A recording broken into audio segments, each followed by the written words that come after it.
নমস্কার বন্ধুরা। আজকে আমাদের এখানে কিছু কিছু জায়গায় নির্বাচন। তো আজকে আপনাদের সবাইকার সামনে আমি একটি ছোট্ট কবিতা রাখতে চাই।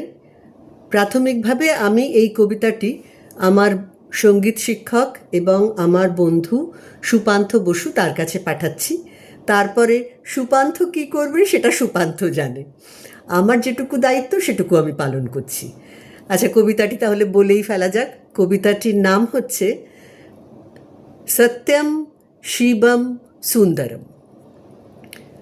ধান কাটতে কাস্তে লাগে, পাট কাটতে হেসো, ঘাস ফুল আর পদ্মবিবি এবার তবে এসো।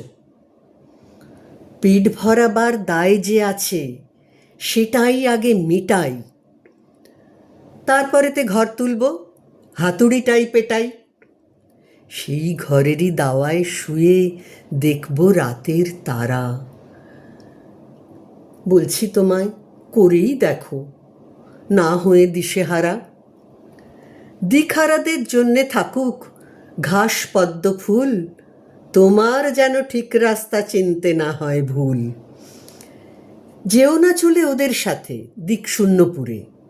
ভালো থেকো, দেখা হবে নতুন সে এক ভোরে। নমস্কার।